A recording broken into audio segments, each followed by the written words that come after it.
please welcome the next President of the United States, Dr. Ron Paul.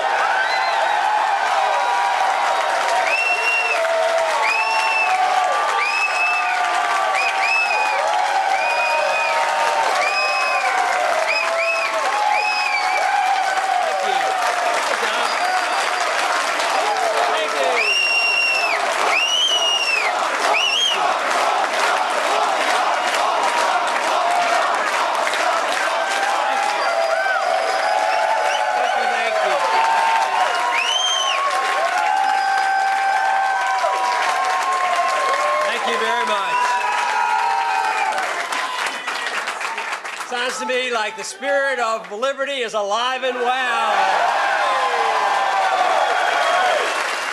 That is great. And I really appreciate Jim introducing me. I couldn't have gotten a better introduction. But I think he's the kind of person we need in the U.S. Congress. That's what I would like to see.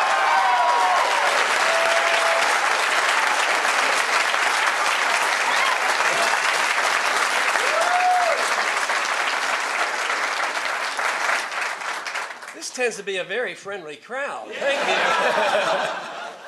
I would like to introduce some of my family and a special guest that's traveling with me and helping me campaign this weekend.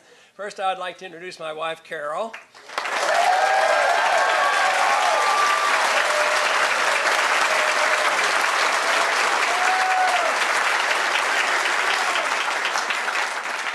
We have 5 children. There are 2 here today, Dr. Joy LeBlanc and Dr. Rand Paul. They would stand.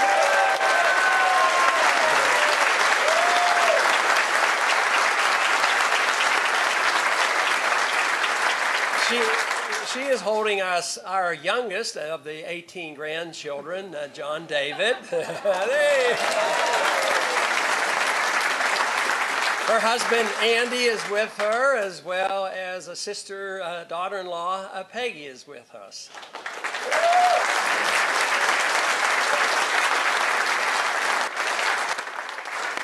And also representing the grandchildren is Valerie, if Valerie would stand.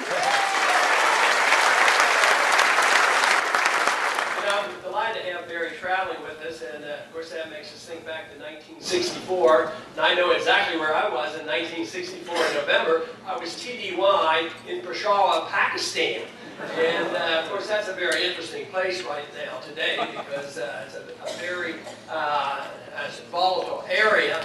But it was at that time I was stationed there, just TDY, temporary duty, and we traveled from Peshawar up to the Khyber Pass, up to Afghanistan, the very place where, you know, there's still a lot of problems over there. And I can remember being told by the officers that were senior officers that had been up there on other occasions, pointed out, and they pointed to these very, very mountainous areas, and they said, you know, you see those mountains up there? There have been tribes up there. They have been up there for hundreds of years. They like to be left alone, and nobody's ever conquered it. It seems like we never learned anything.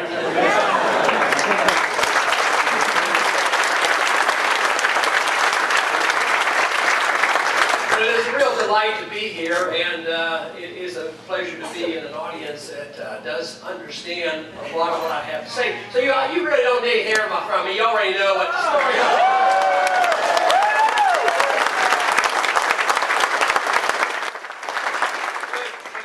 It is really great. You know, it's not quite like giving a speech on the House floor, and I'll tell you that. But you know, the campaign, from my assessment, is doing very well, and I thank you for all your efforts.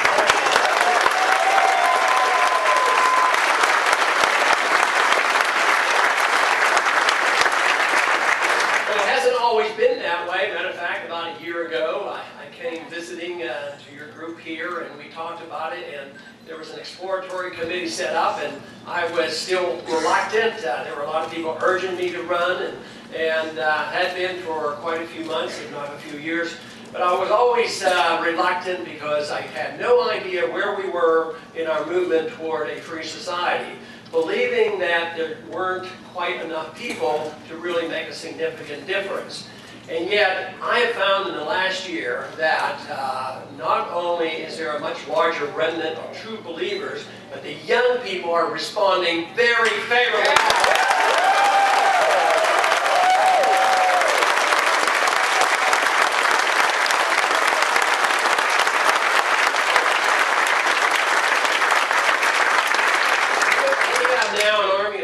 people campaigning very, very hard. They worked hard in Iowa and so many here in New Hampshire as well as the other states.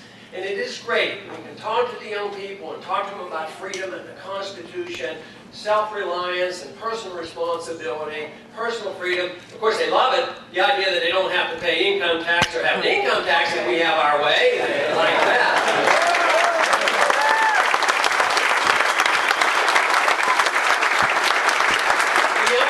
Join us aren't coming because they think we're going to increase student grants and free education and anything for free. They understand what's going on.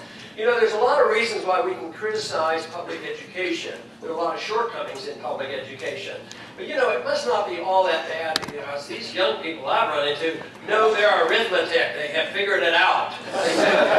They know that this deficit is huge, and the huge debt that we owe is put on their shoulders, and the young people realize that they can be paying a lot of income tax and a lot of Social Security tax for the next 30 or 40 or 50 years and not expect to get a whole lot out of it. And they are willing to assume the responsibility for themselves. But we do have a real mess. Our problem is getting to the free society. If we don't do anything and just sit back and wait, there will be a collapse of this system. There's no doubt in my mind that this system is not viable. Our system is no more viable than the Soviet system was. And Mises early on predicted that socialism can't work. There's no pricing system into it. Authoritarian rule doesn't work. It undermines liberty. And finally, it collapses on its own weight. And that's what happened to the Soviet system.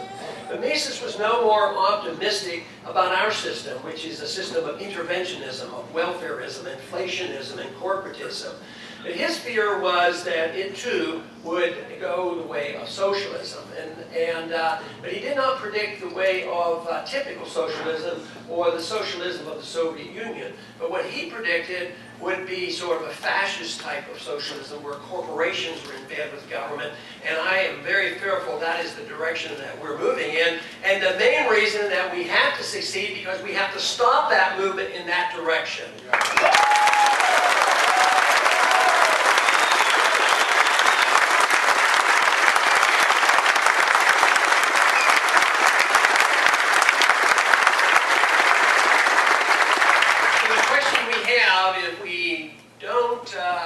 If we aren't successful, if we can't reform the executive branch or the legislative branch in the near future, and a financial crisis come, then is that an opportunity to pick up the pieces?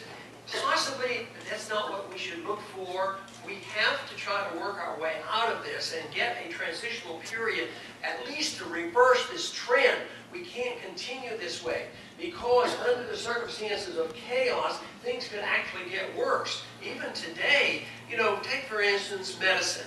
We've had corporate medicine now for 35 years, and all we have done is push up the cost, lower the quality, and make it less available to the average person. So low middle income people do not have medical care available to themselves, and that wasn't the case before. So what is the option? What are you hearing? Republicans and Democrats too often. Democrats worse than Republicans, but if you listen to what the Republicans even said last night, they're talking about, well, we need more government. We need just better management of government. And so we don't need to go in that direction.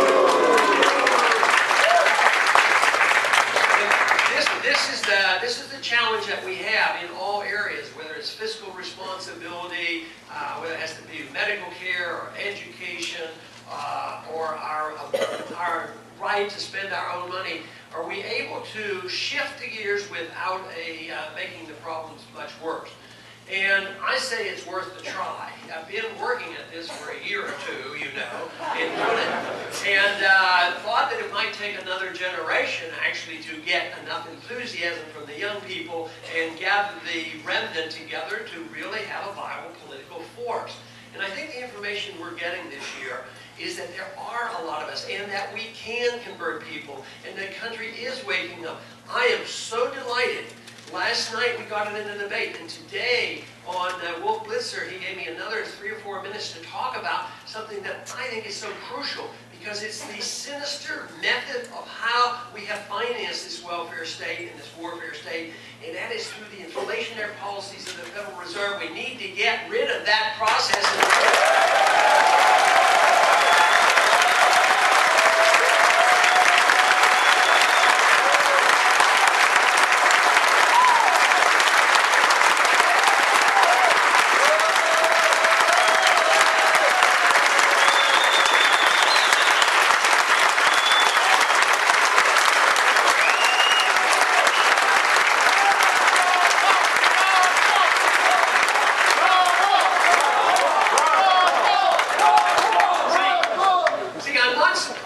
Understand that issue. But I'll tell you what, I've done this on college campuses. Two come to mind, University of Southern California and University of Michigan. And we get pretty good responses from students at these colleges and universities. That is a good sign. They have a better understanding of what the monetary issue is all about than the individuals I know back in Washington, D.C.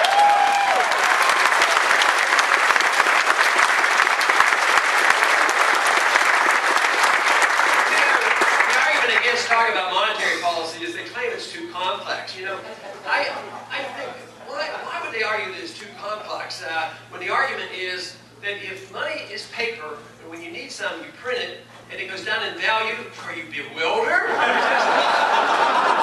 And that is essentially the whole issue of monetary policy, that we have no restraints on government to create the money. This is not brand new. The computers are new. They just can do it faster now than ever before, and they can hide the ill effects from it for a little bit longer. But it's not new. In ancient days, they diluted the metal or clipped the coins, and even the Chinese centuries ago used paper money. And all empires and all countries throughout history have always had inflation when they fight wars, because it costs too much if you tax the people for war. So you have to have a way of doing this. They resist the taxes, borrowing is limited, so countries have inevitably used the inflationary process. There were some that existed. Roman Empire, for instance, existed for longer than they deserved by stealing gold. But then they finally got soft, and they stopped producing, and they had their bread in circuses, no more gold to steal, and eventually their economic system collapsed because it wasn't built on a viable economic system. And that's where we are today, and we're worse off than we were in the 70s. The 60s gave us a very bad decade. They gave us the 70s, and that is that they believed at that time, and there's a few of you who will remember the 60s. Those were the years that I was in the military. I got drafted, and it was called out. But they told us, no sweat, guns and butter, no problem. But then there was a payback, and the payback was in the 70s. And that was what led to the predictable outcome that many Austrian economists predicted. And even when the Bretton Woods was agreed on, individuals like Henry Hazlitt said it's a non-viable system, it will break down. And it did in 1971. That's not a very long period of time, from 45 to 71, that it collapsed. And yet it was always based on this idea that we could create this money out of thin air, and something had to give. But the payback in the 70s was tough. You know, Volcker required interest rates of 21% to restore a type of confidence in the dollar, to furthest deceive the world. And because we had economic strength, and because we had a strong military, there was a perceived strength in our currency, and it was restored. At the same time, we went through a period of time, second only to the Great Depression. We had unemployment rates that were 12%, inflation rates, according even to the government, 15%, interest rates of 21%, and a bit of confidence was restored. But today, things are much worse. I mean, the spending is much worse. The deficit is much worse. The foreign debt we didn't have before. Now we owe $2.7 trillion to foreigners. To even pay the interest on our national debt here at home is $1.4 billion a day. And then they wonder why people are starting to feel poorer, and why young people are getting alarmed at what they're getting. And to keep this continual flow of spending going and these deficits going, we have to borrow over $800 billion every year from foreigners. And this is much different than the 70s. And right now, we have seen the shift in the last couple years. The dollar's on its way down. It has been the reserve currency of the world. It's hanging by by a thread, and because we have a military power, even though the creation of new money, the money supply is key, there is a perception that is very important. If there is a perception that we will back our currency with a military might and an economic power, it will convey a certain confidence which will be eventually lost. And that's what's happening.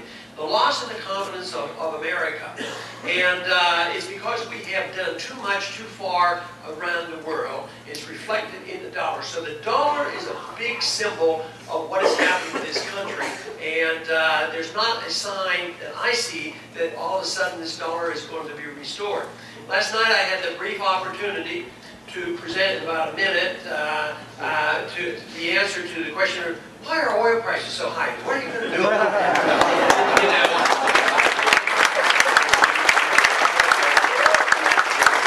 the magnificent chart that I referred to in the Wall Street Journal, and on the editorial pages, of all places to find good information. You won't find good information on foreign policy, but maybe on monetary policy, a little bit of help. But it is so dramatic of what the cost of oil did in dollar terms, and how dramatic it is that we don't. If you were allowed to be on a gold standard, oil prices wouldn't have gone up. They would have been the same as they were 10 years ago. And this is a whole point that people have to realize, that it isn't so much that inflation is occurring because somebody's being gouged. It's because of the value of the dollar is going down. In certain areas, prices will go up more than others. That's characteristic of inflation. Nobody in the market sort of directs where the dollars will go. Sometimes they go into the NASDAQ stock. Sometimes they go into housing. And sometimes government helps money to go in certain directions. And certainly the government has helped nudge a lot of money into the medical community, in the medical system, the drug industry, the HMOs. And lo and behold, prices have gone up and quality has gone down. And this is not surprising. This is expected.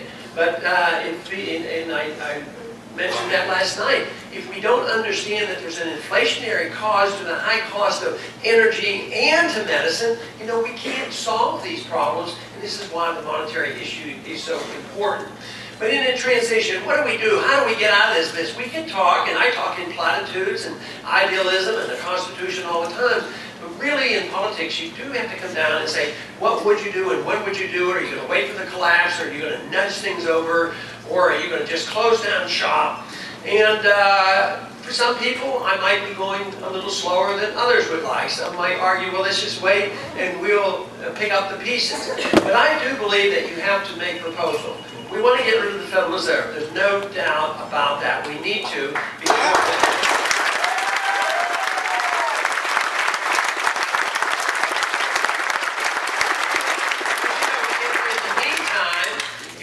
Close the Fed down in one day, why can't we just legalize the Constitution and allow gold and silver to circulate as true money?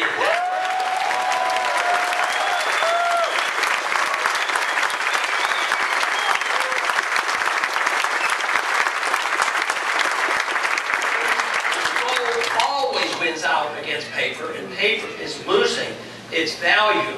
And but we have to change the laws a bit. We can't tax money. You can't say that if you use gold and silver and you want to go out and buy a coin to use and transfer some of your dollars into silver or gold, you shouldn't be charged a sales tax on it. And in the last month or so, gold's gone up $100. Well, should you be taxed $100, capital gains tax on the increase in the value of your money? You can't have that, so you have to change those laws. You also have to be emphatic. Today, if you have a court case that you have a gold clause contract and you settle a dispute, they'll sell it in Federal Reserve notes. And the courts don't recognize silver and silver gold as legal tender. So with that, that is not overwhelming. It's a significant task, but that is, I think, a way you can work a transitional program. The other dilemma we have as true believers in freedom and the Constitution is, what do you do with a generation or two of people who have become totally dependent on government largesse and handouts? Do we immediately dump them out into the streets? money had been taken to a lot of individuals over the year with the so-called contract. We're going to take your money, we're going to give it back to you in your retirement. Of course, the government's never very good at following contracts. They tend to break that contract, just like they did in promising to pay in gold. They just reneged on that. And now they're reneging on paying back even Social Security funds. Because the elderly who are getting their so-called Social Security money back, they're getting less back. Because they're never going to be able to keep up with the inflation rate. And they get less back than the cost of living is going up. So what do we do? How do we do this? If we want to cut back, and we say that the first goal is to reverse this trend, stop the increase in size of government. No more growth in government.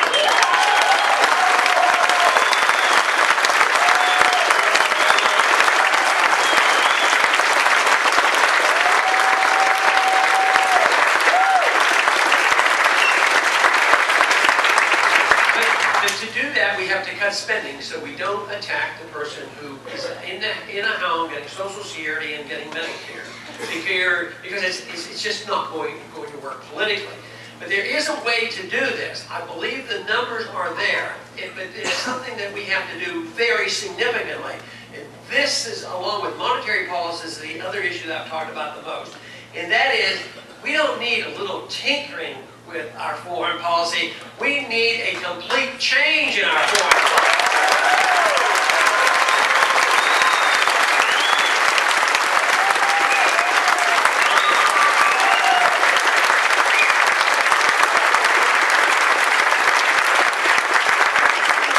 A recent study showed that to manage our foreign policy around the world, it's close to $1 trillion a year. Just the war in Iraq has come up to about $1 trillion already and growing. Just yesterday or the day before, Senator McCain, I think he's running for some office. And he had an explanation of the foreign policy that he likes.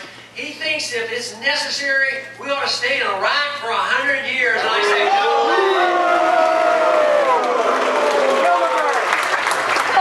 So our policies have to be different. Even if the people concede to that, it's not possible because that will bring us down. All the empires end, not because because armies come and invade. We didn't need to invade the Soviet Union to have this collapse. It collapsed for economic reasons, and that's what will happen to us. But I say we look at this $1 trillion obligation overseas and start whittling away quickly. We can do that. We can do that by first ending the war in Iraq and Afghanistan and getting out of it.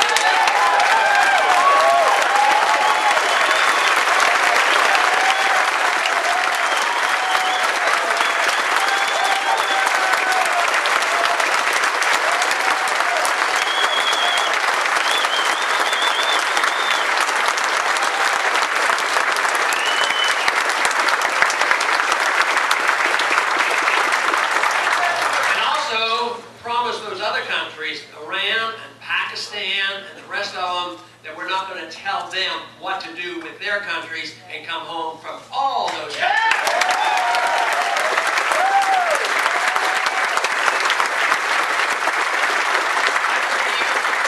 I believe if we're able to win this election and get a weekend behind our belts and make this announcement, policies are going to change. We're coming out. We're going to remove our Navy. There are no first strike options against Iran.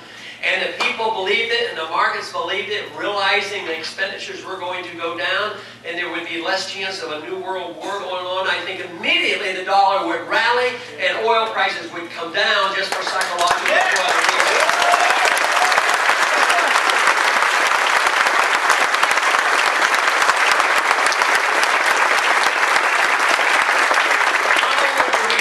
With aggravating and with sanctions and threatening Iran, even with a nuclear first strike. What do we have in Pakistan? We've been interfering and involved with propping up their dictators for a long time. Here we have a dictator, a military dictator, overthrew an elected leader, and here we are spending all our lives and money over there spreading democracy, and then we support a guy like Bashar to the tune of $10 billion. And then what do? We have, how long have we supported Turkey? Yes, we should be friends with Turkey. We should trade with them and talk to them and have diplomatic relations with them. But why give them money and weapons? And what are they using their monies and weapons for now? Invading and bombing Iraq, and we're trying to stabilize Iraq. It makes no sense whatsoever. In Pakistan, what did we do? We orchestrated the return of Bhutto to the country, and just because Bhutto as well as Musharraf are seen but nothing more than puppets, then they wonder why the people turn against the people that we support when we try to micromanage those governments. There are so many advantages to the change in the policy. First thing off, the most important thing, American military people would no longer be killed. Yeah.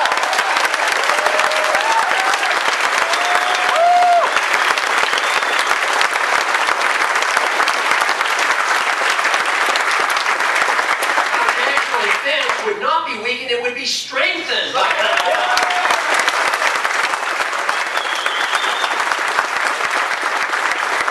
what you hear in those debates, the threat of terrorism would be greatly reduced.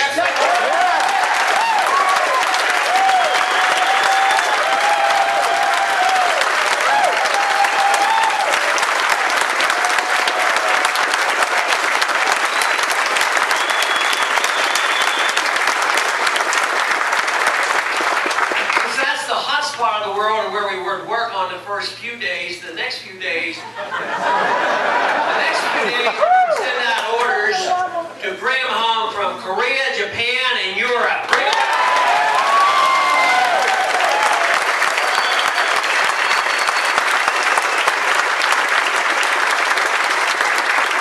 them pretty interesting last night, the question that said, you know, if we can afford $1 trillion overseas expenditures, why can't we afford better health care? Obviously, if we kept $1 trillion and put it in the economy and put it back in your pockets, you might be able to afford your own health care.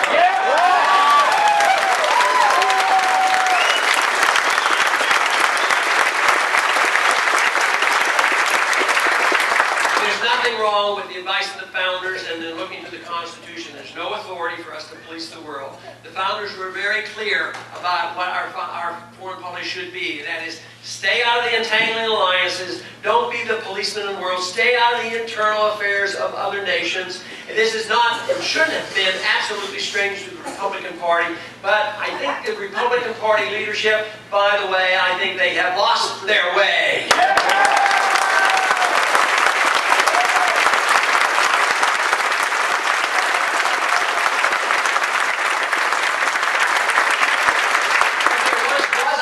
Tradition in the Republican Party that believed that we shouldn't be intervening overseas, that did believe in civil liberties, and did believe in fiscal conservatism.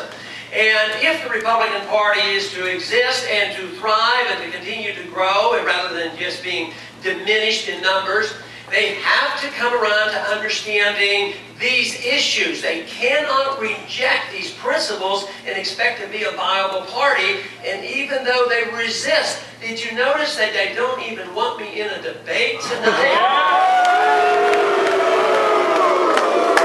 But we do have to give credit to the Republican Party of doing that.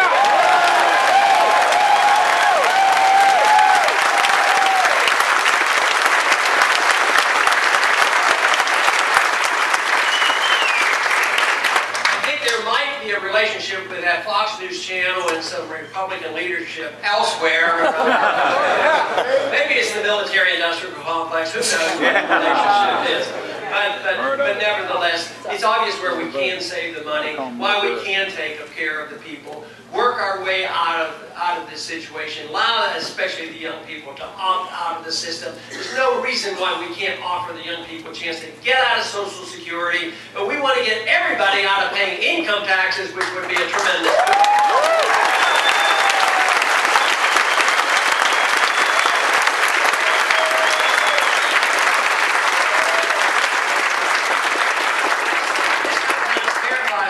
people who like big government, no income tax. How can we afford the government? How did we afford the government before 1913? We survived a good many years and had good economic growth. And even if we got rid of the income tax today, the $1 trillion or so that we would have less for the government, the federal government still had as much as they had 10 years ago. Don't you think the government was way too big 10 years ago?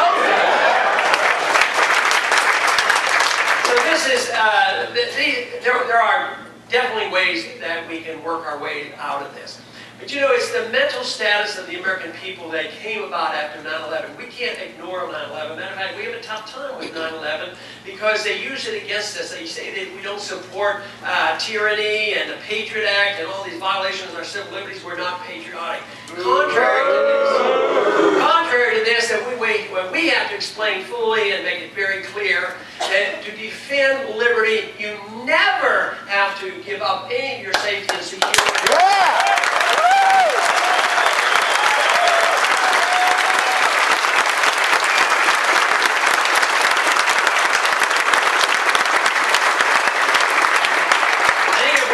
Safe and secure, what we better do is just take close notice of the Second Amendment, and I think we would realize how we can be safe and secure.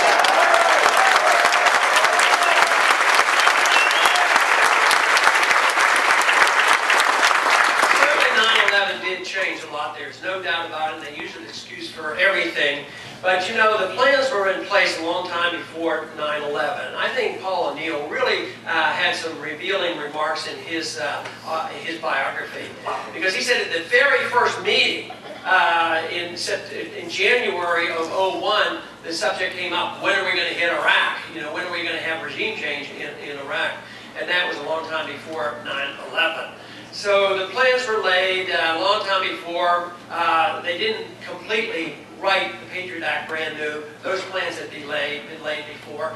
And there were a lot. The neoconservatives did not hide from the fact that you're supposed to use opportunities, and they did see that 9/11 presented an opportunity for them to advance their cause, whether it was striking in the Middle East or further attack of our civil liberties. And this is very, very dangerous. I think we've seen some very dangerous trends, whether it's the Patriot Act, the Military Commissions Act, and all the things that have gone on. The Fourth Amendment is essentially gone, and this is a very, very serious problem. We have virtually now legislated that we will have a national ID card. We have a major task. Posse Comitatus, as well as the Insurrection Act, has been virtually abolished. But one thing I can guarantee you, with all those laws in the book, if I am to be the president, there's nothing that says that I have to enforce unconstitutional law.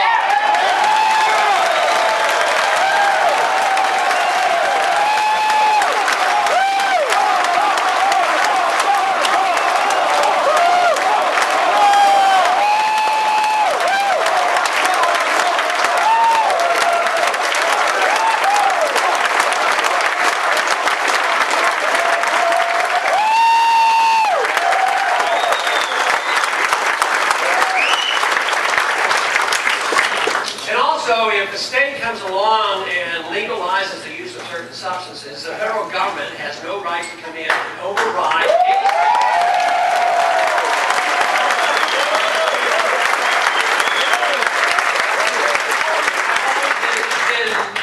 bewildered by the slogan that conservatives should be compassionate, and then I find out what they do.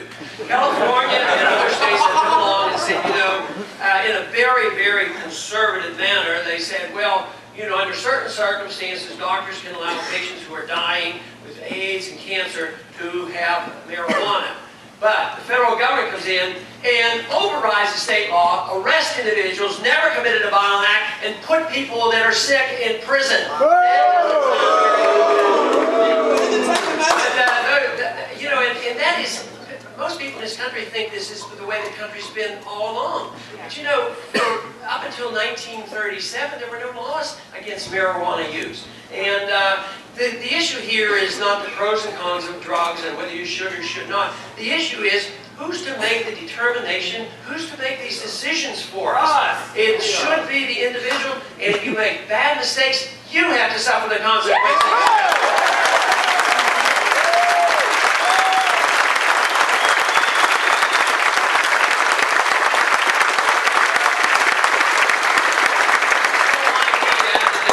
Legislate virtue is not something that we should endorse, that we should reject in its entirety. This idea that individuals can legislate virtue is sort of like some liberals who say we will legislate equity and fairness and prosperity equally for everybody. Sounds good, but it's total nonsense. And it also applies to foreign policy that out of our goodness of our heart, all the goodness of America, we're going to take it. We are going to force ABC country to do exactly as we do because we are so great and so good. This cannot be done without the total rejection of what we stand for, and ultimately leads to this disaster that we're facing today. So the difficulties are out there, the problems are there, but really the solutions aren't that difficult. The solutions are rather clear to us. We embarked on a rather correct course. It was far from perfect. The Constitution was far from perfect, but it had turned out to be one of the best, if not the best, agreement between the people and the government. But we have abandoned that. Whether it's the legislative branch, we criticize a lot the current administration, but it's many, many administrations, many, many Congresses, and many, many judicial officials that have gotten us to this point. So what we need to do is revive the love of liberty once again in the hearts of all Americans. We have to realize that we're not really going backwards. This idea that we're going backwards to something ancient in some type of an isolationist type of area, it isn't true at all. What we want to do is actually promote what was a grand experiment that we have rejected. Our generation, the last several generations have rejected these notions. And what we're trying to do in this wonderful revolution that we're revitalizing is this promotion and confidence that freedom really works.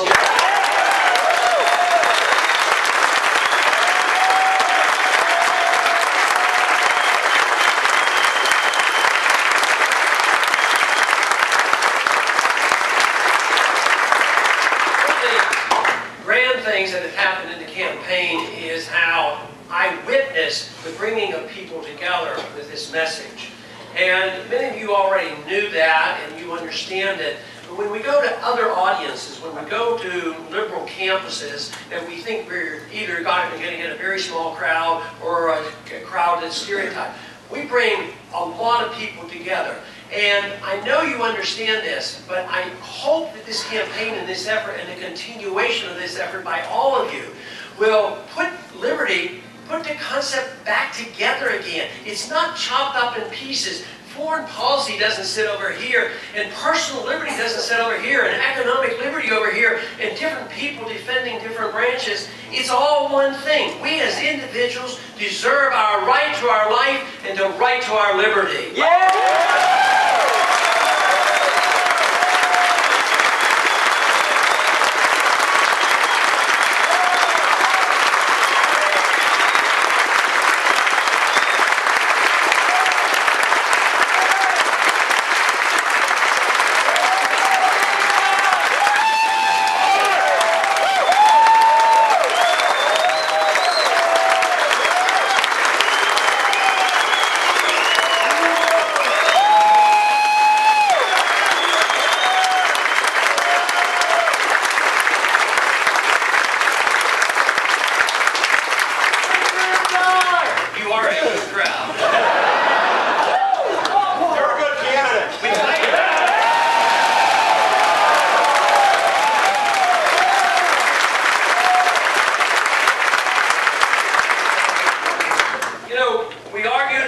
And we understand why we want our liberty, but for me personally, liberty means that we are in charge of promoting virtue and excellence. That's what life should be about. Some people, for those individuals who neglect their own virtue and their own excellence, we can't improve them. We can't deal with that. That's their problem. We can help in a voluntary manner. We can help our children. We can help our neighbors. We can work in our churches. But ultimately, freedom, the purpose is to work for virtue and excellence, which is unobtainable in a slave society, in a tyrannical society. It is very, very difficult, although there's always an element that stays alive. Even in the worst of communism, there were the Solzhenitsyns of the world that were able to cling to some of these views. But promoting virtue and excellence is what we should stand for, and we cannot do that in that type of world. So if this be our goal, and if we had a taste of liberty, which we have had, and we understand it, and you all do, actually the burden of responsibility is greater on you than anybody else. Because others live in ignorance. Others live because they think there is such a thing as free lunch, and they're totally confused by this. But you who understand this have this tremendous responsibility to promote this for your own self-interest, for the interest of your family and your friends and your children. And now we are in the midst of an opportunity in the form of an election. There are some libertarians who argue against political action. And my argument against that was that the founders understood philosophy very clearly. And we do know that ideas have consequences. But ultimately, the founders realized there had to be some political action taken. We're in the midst of some political action at this present time. And in a couple days, there is going to be a very, very important election. Not for me, and not for just you as a group or as an individual, but maybe for the country, maybe for this whole movement. It may even be broader than the United States. We are getting attention around the world. So let me tell you, anything that you can do to improve the results, to get more people out, believe me, it can make a difference. It's more than just saying another token election, it doesn't matter that much, one vote doesn't count, we're not going to bother. And this is the time that we can show up. This is a very important time. I thank you all for all the work and the effort that